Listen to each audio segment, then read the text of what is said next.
Hello, everybody. Adam Parks here with another episode of Receivables Roundtable. Today, I'm here with my new friends from NPC, a major letter vendor to the receivables management, government, and other industries. Today, I have with me Mr. Doug Easley and Larissa Crum, both of which have significant expertise in the letter vendor space. And where it's been such a popular topic lately, we're going to surprise you today, and we're not going to talk a whole lot about Hunstein. They already know the Hunstein stuff. You all already know the Hunstein stuff. So we're going to move away from that today, and we're going to talk about some other areas of letter vendor and letter vendor usage that maybe you haven't considered before. But before we do, let me introduce my guests and let them tell you a little bit about themselves. Doug, can you tell everybody a little bit about yourself and kind of how you got to the seat that you're in today? Thanks, Adam. I appreciate the opportunity to be on your Receivables Roundtable. I've been in the accounts receivable management part of NPC for about 5 years, but I I'll tell you, it's probably like a 360 degree for me. When I first got out of college many moons ago, I have a marketing degree with a minor in advertising. So I thought, I'm going to go out in the world, get out in the marketing world. Well, I had an opportunity. I've always been very good at math. So I had the opportunity to work for a commercial mortgage banking company firm back in the 80s with, and I am dating myself, with my financial background. But I really wasn't too keen on finance, but I kept moving up in that industry. So I kept moving up, and I eventually ended up working in Battery Park on Wall Street, working for a commercial mortgage banking company. I moved from Baltimore up to there. But then the stock market crashed in 87. So I was young enough to put my tail between my legs and move back home with my parents in the 80s. But then I actually worked for a company, which this is the true name of the organization. It was an industrial catalog company called New Pig Corporation. And it was an industrial company, and the pig stood for Partners in Grime.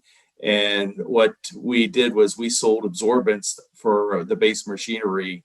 And I pretty much ran the business development, also worked with a very large parts washer company to kick off one of a large, a $10 million merger with a large company called Safety Clean, where we were able to do some business in the parts washers.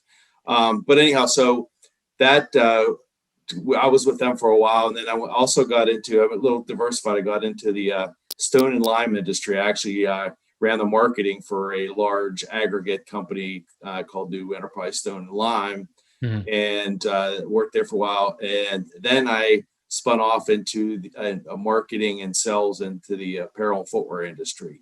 I worked with a lot of the large footwear, apparel, and most of the major retailers, working with them to refurbish a lot of apparel and footwear that came from overseas and back to first quality, and with a lot of you name it, every footwear and apparel, Nike, Reebok, Adidas, QVC, Walmart, Target. I was at every one of their places too. But I ended up wanting to come work for NPC because they were very close to home. I was it just worked really well for me. So I don't have the long commute drives after living in New York and commute back and forth to New Jersey. It was nice to be able to jump in my car for 10 minutes and be up over the hill to NPC. And I am now in the business development side. I've been here for about a dozen years at NPC, and I'm involved currently in the accounts receivable management. So now I'm back into receivables, back into finance. As I said, it was a 360 degree, but I'm back into it. I love working with numbers, working with clients at NPC that way. And I've been diversified too. I've been across a lot of the different portfolios at NPC, but excited to work with RMAI and everyone there.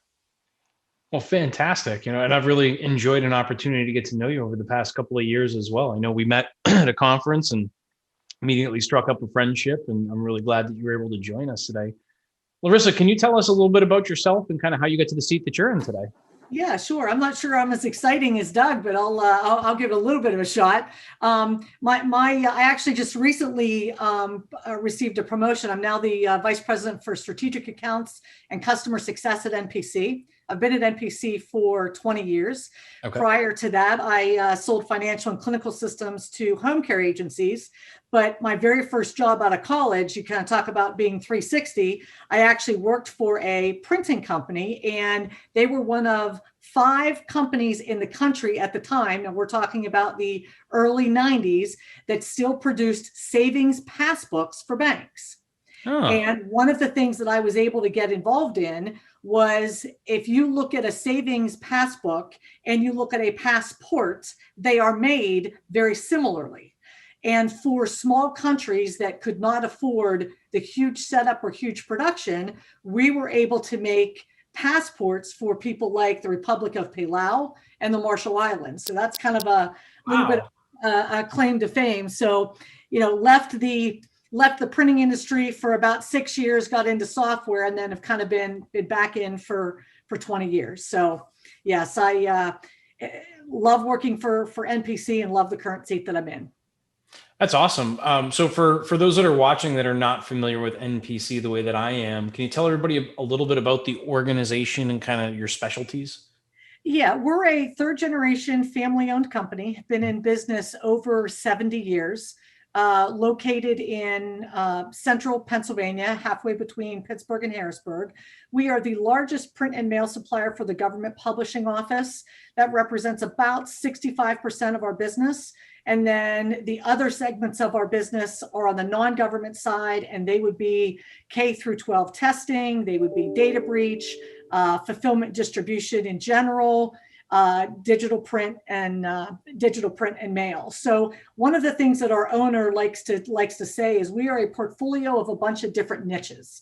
Mm-hmm. And our growth has come from 2 primary areas: long-term government contracts and key commercial clients or key commercial connections. Wow. So you guys are the ones that are printing all these like standardized tests and everything that we had to take. I cannot confirm or deny. That's the best answer I've heard all day long. Yes. So, as we've talked a little bit about, and I've got to know your organization, I know one of the things that you guys do really well is kind of data breach. Mm-hmm. And I know in a recent conversation, you were kind of telling me the storyline behind how you guys get into it, how you modified your business model as it related to data breach notifications. Can you tell us a little bit about, what does that all mean? Like in the receivable space, we're all familiar with data breach notifications and the laws, but how does that come into play? Sure. I'll just give you a little bit of history, kind of how we got into it, and then I'll end with kind of how it aligns with the receivables management industry. Back in 2006, the Veterans Administration had their infamous lost laptop. So, some of your listeners might have been affected back then and received a notification letter in the mail, a hard copy notification. We were one of several vendors that assisted the Veterans Administration in notifying the 28.7 million veterans that were affected, unfortunately, by that breach. And ironically, it was a single lost laptop. So it was not, a ton of records. It was literally a single lost laptop that really caused the breach. But that really became our light bulb moment internally. And we said, I wonder how often this is happening. I wonder what's driving the notification. And can we do anything with the power of NPC that we could create some sort of service offering? Mm-hmm. So we started to dig into the regulatory landscape and found out that California, just 3 years prior, had passed SB 1386, which was the very first state data breach notification law pertaining to personally identifiable information. So it is your name, address in combination with social security number, government ID, etc. And we also saw that only 30 additional states at the time had followed suit to California. So we knew we were at the very beginning of a regulatory curve. And so we said, okay, let's look and see, let's look and take a look at the industries that are being affected the most. Let's see what we can bring to the table to those industries and go forward. So we went through a number of different business models, and the first of which was the university and college university market. by and large, universities like to be open. They like to share data, especially amongst themselves and internally. Mm-hmm. And that is where, at the time, back in 2007, 2008, the majority of data breaches were happening, was at the collegiate level. So we had a very good relationship with, at that time, the chief privacy officer for Penn State University, which is about 50 miles north of where our headquarters are. Mm-hmm. And he loved the idea. He saw the need. We were able to put a contract together. The problem was it was a non-revenue generating contract. So we kind of regrouped internally and said, okay, time out. That, it's great. It's great that we protected Penn State and they've got something in place, but we're not getting paid for anything. Mm-hmm. So we kind of switched gears and said, okay, where else would data breach be applicable?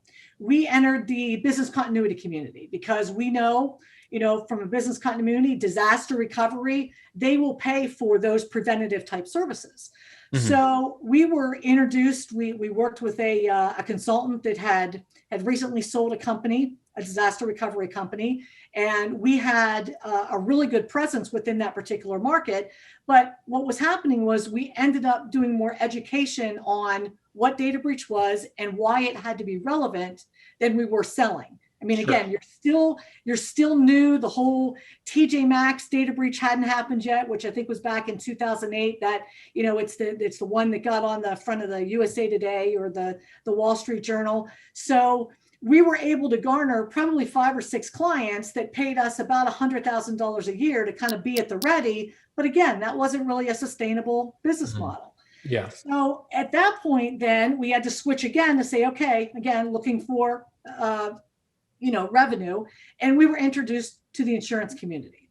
And at the time, we were introduced to the 10, and there might have been 11 or might have been 9, but it was a very, very, very small group of insurance carriers that were actually offering cyber liability insurance. Mm-hmm. So in the event that a company had their personally identifiable information breached of their customers, of their employees, there was a policy that would actually cover that. Mm-hmm. So the issue with the insurance companies is, okay, you can write the policy, but you have to be able to handle the claims. So mm-hmm. we ended up being vetted by all of those carriers to provide address list management, print notification and mail, call center, and return mail services. So for a period of about 5 or 6 years, we ended up being literally the top notification / call center provider in that particular space. Mm-hmm. And what has transpired since then is the market, one, it's become more saturated with more players. We have a lot more carriers that have come into the business, and a lot of the customers are now looking for more of a one-stop shop. So we have actually gotten out of the data breach business on the direct side and actually partnered with a kind of the 800-pound gorilla in the marketplace to provide our services.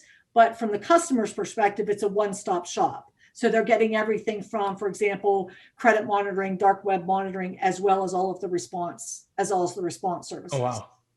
So kind of doing full circle, one of the things, we kind of took the same approach strategically and said, okay, what other industries still require by law USPS first class notification? Mm-hmm. And that highly regulatory, double stuffs are a no-no. Integrity is high. And we came across the accounts receivable management industry. And we said, you know what? Yeah, most of this stuff, you have the option to go online, but there's still regulations that are driving a lot of those communications first class mail. And that's kind of how we got into this particular space. So we're always looking at ways to take kind of what we've learned and what we have, apply into new communities, and then grow that offer based on the needs that we see within the market. I was talking to a colleague in the space probably about 6 months ago, and they said to me, hey, why in the world would you get into the letter vendor space? That we don't need another letter vendor. And I said, part of it is that's exactly why we got in the space, is because no one has really gotten in the space. So no one has really taken a fresh look to say, okay, what could we be doing differently? Mm-hmm. So that's kind of how we've been full circle and kind of how data breach started. Wow. I love the storyline behind that, right? And kind of that evolution of trying a couple of different business models and learning from what worked and didn't work. And you started with the best of intentions with, hey, we're going to help this, local university. Penn State's not just a local university, it's local to you.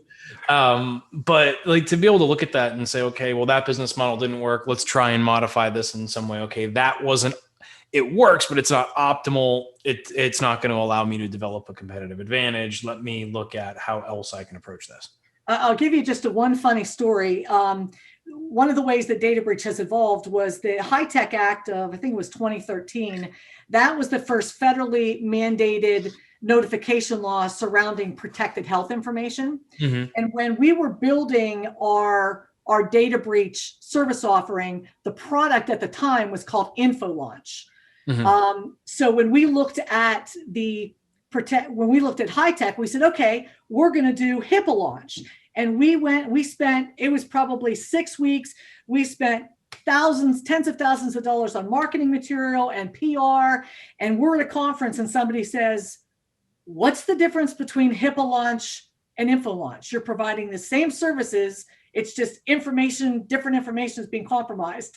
And it was kind of like one of the dumbest aha moments, but it was like, oh my gosh, you're right. We are confusing the audience that we want to serve. So, you want to talk about flexibility. We scrapped everything we did in the past 6 weeks for HIPAA launch and just rolled everything it up under one brand. Yeah. That's smart, right? Like that's a good marketing play. Yep. Simplification, especially in the receivables management space of your voice and message are absolutely incredibly important. Absolutely. So, from a data breach perspective, can you tell what's on my mind? From a data breach perspective, help me understand like what that process actually looks like. So client or somebody in the space loses a laptop, has something happen, what does that look like? They call you and they're like, hey, I got a data breach, like go. Or is this something where there's a lot set up in advance? Like what's that experience like for someone who's trying to protect themselves or be prepared for a disaster situation? I'm going to start at the end and work backwards because once we have performed the services needed for data breach, I often get the comment, I hope we never have to work together again, but boy, was it wonderful that we did. Yeah. So I think it's important that just because you have a data event, it does not constitute that you have a data breach. And one of the things that, and this was something I can tell you that I've got a referral for life from a very large online retailer that will depict what I'm going to tell you now, which is you really need to have a quarterback that is running a data breach effort, and that quarterback should be legal. And let me give you the example. I was sitting in my grocery store parking lot, and by the way, data breach and data breach notification rarely happens between 8 a.m. and 5 p.m. It's Friday right before you're getting ready to drink your first cocktail, or it's Saturday, you're at a kid's soccer game, and oh my gosh, it's hit the fan. Yes. I'm sitting in my grocery store parking lot at 7 o'clock on a Thursday. I get a referral from a forensics company that says, hey, I think you need to call these people. They need to notify, they need to notify over 1 million people. All right. So I immediately call the individual as somebody within the general counsel's office, and I get all the information. And they basically say, we need to notify 2 million people. And I said, okay. I said, I appreciate that, and you'll have a proposal before midnight tonight. But can I ask you 2 questions? And I said, yes. I said, who is telling you have to notify? Our general counsel. Okay, red flag to us. Second question, do you know if the general counsel has consulted a privacy attorney? What's that? Second red flag. And I said, okay, I will get you the proposal as you have requested, but I'm also going to give you the name of one of the top privacy attorneys in the country that we work with. And provided that there's no conflict, I would like you to at least have a half-hour conversation with him. Mm-hmm. Okay, great. We'll talk to them. We go back and forth a week. I mean, we sign a contract, money changes hands. I mean, it is like we are balls to the wall. We are ready to go. Mm-hmm. Silence for a couple weeks. And I know what that means. Crickets. Next thing you know, I get a call from the attorney in the customer's general counsel office that says, Larissa, all I'm going to tell you right now is that you will be a referral for life. And the reason why is once the attorney got involved, there were additional forensics that had to get involved. And they, through their analysis, they realized that they did not have a duty to notify. Mm-hmm. So, when I talk about the process, just because you have a data event, a data breach is a legal term. So once a data breach has occurred and once that notification needs to happen, oh boy, we work together real quick, real fast. The majority of the data breaches that we do now are mailed out, up to 500,000 letters are mailed out in less than 3 days. Wow. Oh my God. So we get that is a paper factory. It absolutely is. And we know enough to be dangerous. As an example, with the law, you were talking about, obviously the receivables management highly regulated. On the data breach side in Massachusetts, you're not allowed to disclose the nature of the breach, but in all other states that you are. So when you take initial data breach file and you run it through the CAS process and a national change of address, if we see there was no Massachusetts letter version when we got the file, but post NCOA, now we have 2,500 records, we now know to go back and say, hey, so we're adding value based on our experience, but it is very interesting. And most people will tell you that they think that they're prepared, they know what to expect, but until you go through it, you really don't. I'll give you one other example, Adam, and I don't mean to no, please. This podcast. One of the things that we learned from the infamous VA notification was that they had 800,000 returns. All right, 800,000 returns.